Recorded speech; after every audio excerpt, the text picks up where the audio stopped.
नमस्कार, स्वागत है आप सभी का न्यूज इंडिया पर। आपके साथ मैं हूं आंचल कादियान। जम्मू कश्मीर में होने वाले विधानसभा चुनाव को लेकर भारतीय जनता पार्टी ने अपना संकल्प पत्र जारी कर दिया है। केंद्रीय गृह मंत्री अमित शाह ने पार्टी का संकल्प पत्र जारी किया है। अमित शाह ने बीजेपी की 25 संकल्पों वाले इस घोषणा पत्र को आज ही जारी किया है। शाह ने घोषणा पत्र जारी करते हुए कहा कि आर्टिकल 370 इतिहास बन चुका है, ये कभी भी लौटकर वापस नहीं आ सकता है, क्योंकि यही वो विचारधारा थी जो युवाओं के हाथों में पत्थर थमाती थी। अब ये कभी भी वापस लौटकर नहीं आएगी। तो उधर अमित शाह ने इसी के साथ आगे कई और बातों का जिक्र किया और कहा कि बातचीत और बम धमाके एक साथ नहीं हो सकते हैं। पाकिस्तान से बातचीत के पक्ष में नहीं। अमित शाह ने आगे कहा है कि मैंने पहले ही कहा है कि राज्य का दर्जा बहाल किया जाएगा। इस बार कोई भी भ्रम नहीं होना चाहिए।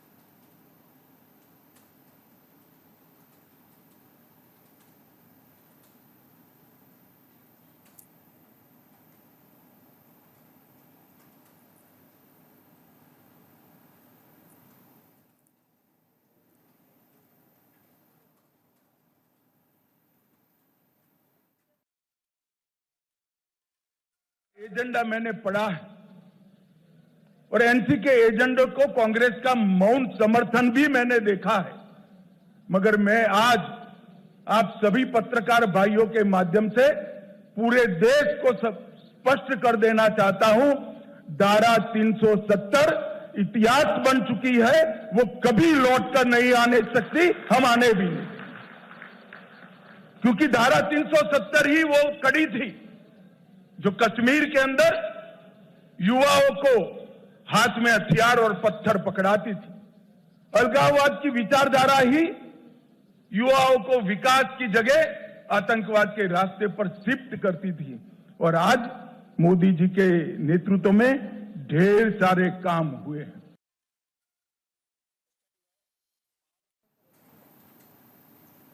तो इसी के साथ अमित शाह ने कहा कि 1947 से ही जम्मू कश्मीर हमारे दिल के बेहद ही करीब रहा है। जम्मू कश्मीर भारत का अभिन्न अंग था और है, हमेशा ही रहेगा।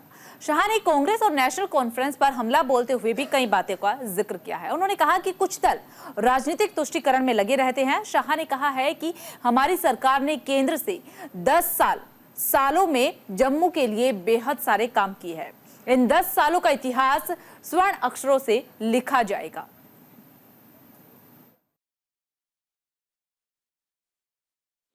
दो 2014 से लेकर 2024 का ये कालखंड, जब भी जम्मू कश्मीर और भारत का इतिहास लिखा जाएगा, जम्मू कश्मीर के लिए स्वर्णिम अक्षरों से अंकित किया जाएगा, ऐसा मेरा बहुत स्पष्ट मानना है। ये 10 साल जम्मू कश्मीर के लिए शांति और विकास के 10 साल रहे हैं, सुशासन के 10 साल रहे हैं। ये 10 साल में मैक्सिमम टेररिज्म की जगह मैक्सिमम टूरिज्म पर शिफ्ट हुआ है। ये 10 साल सुख और समृद्धि का रास्ता प्रशस्त करने वाले रहे हैं और ये 10 साल जम्मू कश्मीर के मूल बासिंदों की संस्कृति को ताकत देने वाले ये 10 साल रहे हैं। एक जमाने में धारा 370 की परछाई में यहां पर अलगाववादियों की मांगे, हुर्रियत जैसे संगठन और हुर्रियत जैसे संगठनों के नतमस्तक होती हुई सरकारें हमने देखी थी। ये 10 साल के अंदर आज धारा 370 और 35A पास्ट बन गया है, वो हमारे संविधान का हिस्सा नहीं है। इसका पूरे भारत और जम्मू कश्मीर की जनता को आनंद है।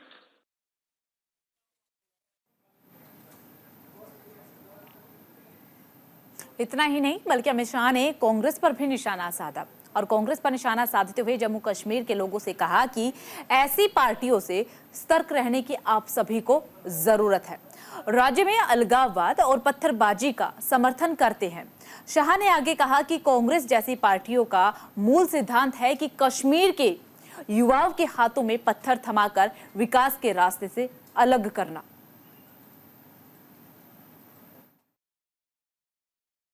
चुपड़ी बातों में आए बगैर इनका मूल मकसद ध्यान से स्टडी कर लेना।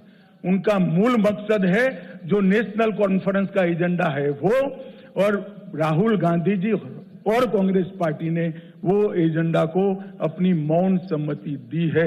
मैं अभी भी कांग्रेस पार्टी को कहना चाहता हूं, क्या इस देश में दो ध्वज के नेशनल कॉन्फ्रेंस के एजेंडे के साथ आप सहमत हो या नहीं, वो बताइए। 370 के बारे में आप नेशनल कॉन्फ्रेंस से सहमत हो या नहीं, वो बताइए। मित्रों, वो एजेंडा बहुत खतरनाक एजेंडा है।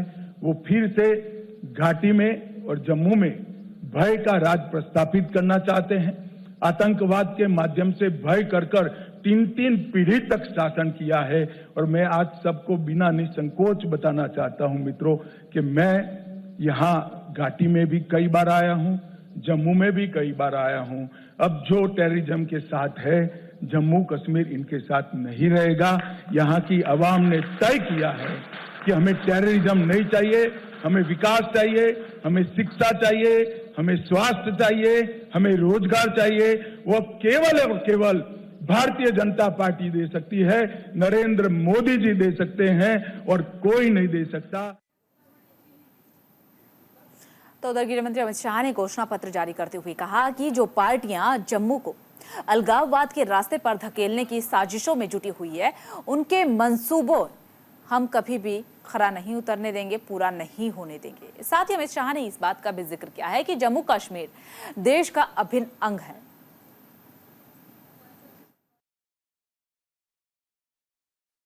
आजादी के समय से हमारी पार्टी के लिए जम्मू कश्मीर का ये भूभाग बहुत महत्वपूर्ण रहा है और आजादी के समय से ही हमने इस भूभाग को हमेशा भारत के साथ जोड़े रखने के लिए बहुत प्रयास किए।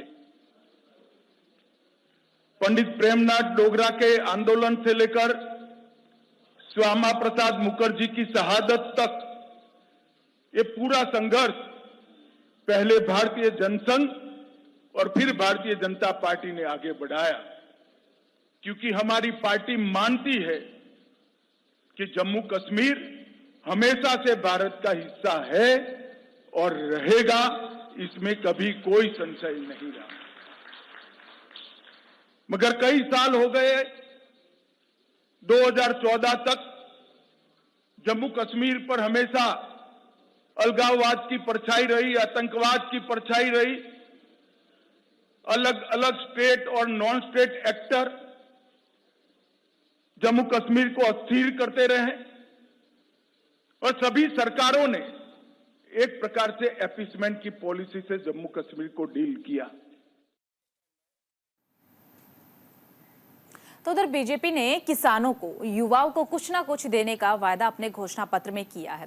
बीजेपी ने अपने 25 वादों में जम्मू के विकास से आतंकवाद को खत्म करने की बात कही है। तो चलिए अब ग्राफिक्स के जरिए समझाते हैं कि बीजेपी ने अपने इस संकल्प पत्र में 25 कौन से ऐसे संकल्प लिए हैं। तो देखिए, सबसे पहले अगर संकल्प का जिक्र करें तो उन्होंने कहा है कि हम आतंकवाद और अलगाववाद का पूर्णतः सफाया करके जम्मू कश्मीर को विकास और प्रगति में देश में सबसे अग्रणी बनाएंगे। ये सबसे पहला वायदा है जो किया गया है। दूसरे पर नजर डालते हैं।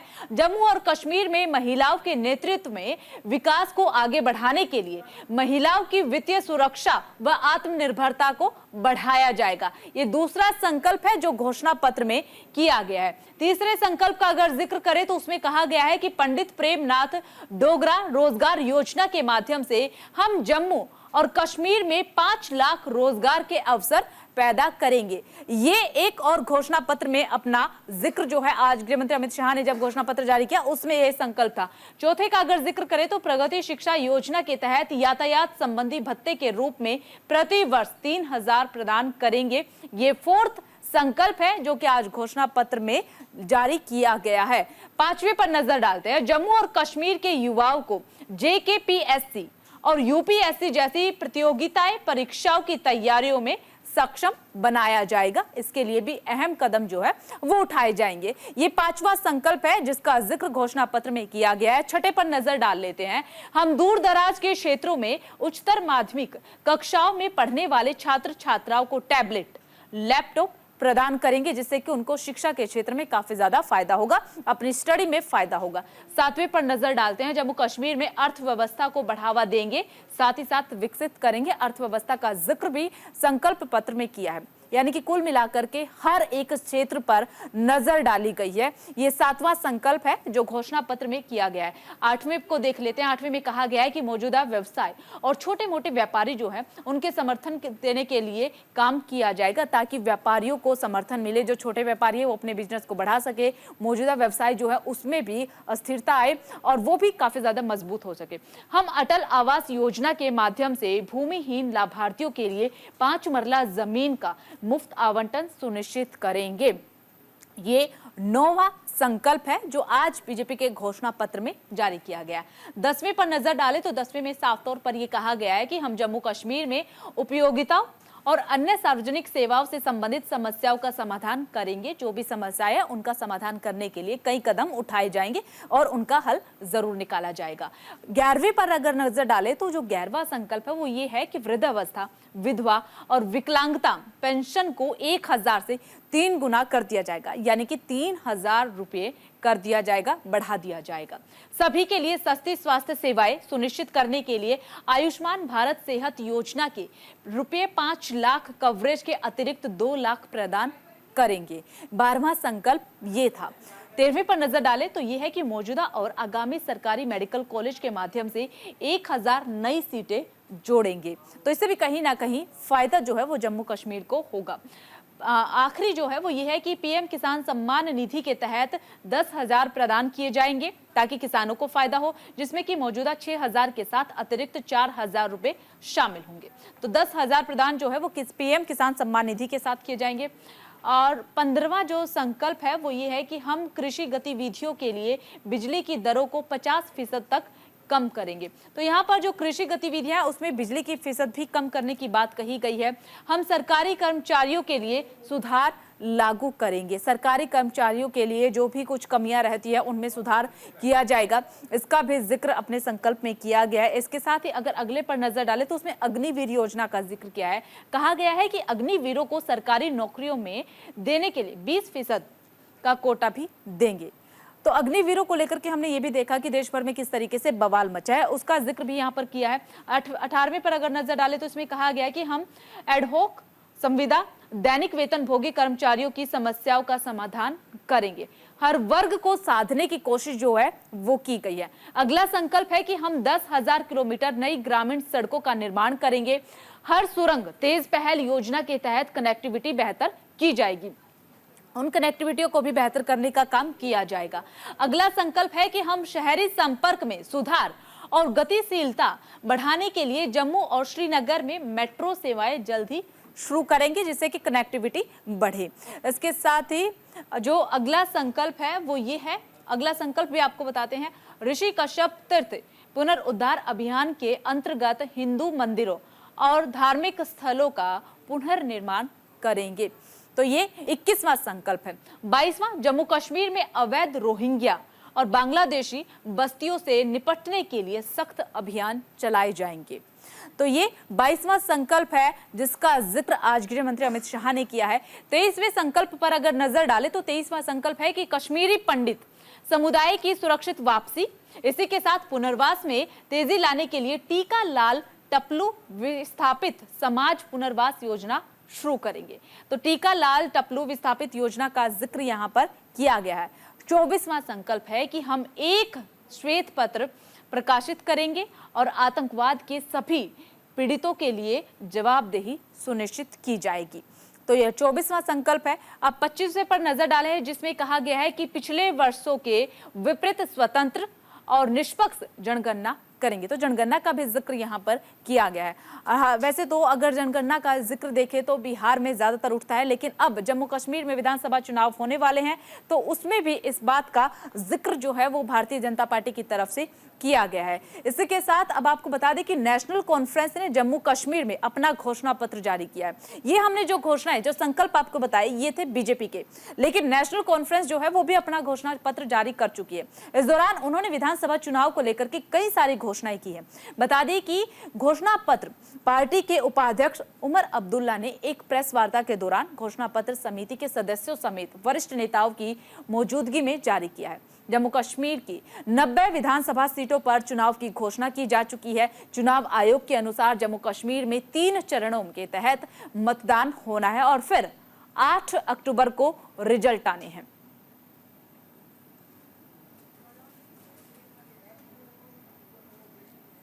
तो देखिए, बीजेपी के बाद अब आपको नेशनल कॉन्फ्रेंस का मैनिफेस्टो भी बता देते हैं कि उन्होंने अपने मैनिफेस्टो में क्या कुछ कहा है। हालांकि जम्मू कश्मीर के लिए उन्होंने अपने मैनिफेस्टो में 12 गारंटियों का जिक्र किया है। तो वे कौन सी है 12 गारंटी? सबसे पहली आर्टिकल 370 की बहाली का उन्होंने जिक्र अपने मैनिफेस्टो में किया है। इसी के साथ जो अगली गारंटी है वो है जम्मू कश्मीर को राज्य का दर्जा बहाल करना। जम्मू कश्मीर को राज्य का दर्जा बहाल करना, ये दूसरी गारंटी का जिक्र उन्होंने अपने मैनिफेस्टो में किया है। साल 2000 में तत्कालीन विधानसभा के पारित स्वायत्तता प्रस्ताव का क्रियान्वयन, ये तीसरी गारंटी है जिसका जिक्र मैनिफेस्टो में किया गया है। एनसी के मैनिफेस्टो का हम यहां पर जिक्र कर रहे हैं, इससे पहले बीजेपी के मैनिफेस्टो का जिक्र किया था। गारंटी अगली ये है कि सभी राजनीतिक कैदियों के लिए माफी। इस गारंटी का यहाँ पर जिक्र किया गया है कि जो भी राजनीतिक कैदियां हैं उन कैदियों के लिए माफी का यहाँ पर जिक्र जो है वो भी किया गया है। इसके साथ ही कश्मीरी पंडितों का जिक्र उन्होंने किया है और कहा है कि कश्मीरी पंडितों की घाटी में सम्मानजनक वापसी का वादा उनकी तरफ से किया गया। यही वादा जो है वो बीजेपी ने अपने मैनिफेस्टो में भी किया है। तो यहाँ पर एक जो वादा है वो यहाँ पर कॉमन नजर आ रहा है। 200 यूनिट मुफ्त बिजली का वादा किया गया है कि अगर सत्ता में आते हैं तो सभी प्रदेशवासियों को, कश्मीरी वासियों को, जम्मू कश्मीर वासियों को 200 यूनिट मुफ्त में बिजली दी जाएगी। फिलहाल दिल्ली में ये लागू है। बिजली और पानी के संकट से राहत की गारंटी भी यहाँ पर दी गई है कि अगर हम सत्ता में आए तो बिजली और पानी से जो संकट इन दिनों जम्मू कश्मीर में, उससे राहत जरूर दी जाएगी। उसके लिए कोई ना कोई कदम उठाया जाएगा। जम्मू कश्मीर को पन बिजली परियोजना का हस्तांतरण का यहाँ पर जिक्र किया गया है। पन बिजली परियोजना, हालांकि इस परियोजना के तहत कई ऐसे काम हैं जो हुए हैं अब तक। फिलहाल उसके ट्रांसफर की यहाँ पर बात जो है, गारंटी जो है वो एनसी ने की है अपने घोषणा पत्र में। आर्थिक रूप से कमजोर वर्गों को हर साल 12 एलपीजी सिलेंडर मुफ्त में देने का वादा भी किया है, लेकिन जो आर्थिक रूप से कमजोर है सिर्फ उन्हें ही। 180 दिनों के भीतर युवाओं को एक व्यापक नौकरी पैकेज देने का वादा किया है और 180 दिन के भीतर, यानी कि सत्ता में आने के बाद 180 दिन का समय चाहिए और उसके बाद युवाओं को नौकरी का पैकेज मिल सकता है। इस गारंटी का जिक्र भी उन्होंने अपने मैनिफेस्टो में किया है। तो देखिए, यहां पर हमने आपको बताया कि बीजेपी के मैनिफेस्टो के बारे में कि बीजेपी ने अपने संकल्प पत्र में किन किन चीजों का ध्यान रखा है। तो 25 संकल्प है जो भारतीय जनता पार्टी ने लिए हैं। कहा है कि अगर सत्ता में आए तो ये संकल्प हमारे हैं, हम इन कामों को पूरा करेंगे। उसके बाद हमने नेशनल कॉन्फ्रेंस के मैनिफेस्टो पर भी नजर डाली जिसमें 12 गारंटियों का जिक्र किया है। लेकिन अगर ध्यान से दोनों मैनिफेस्टो को देखा जाए तो कई गारंटियां या फिर कई संकल्प ऐसे हैं जो एक दूसरे से मेल खाते हैं, जैसे कि कश्मीरी पंडितों की वापसी का।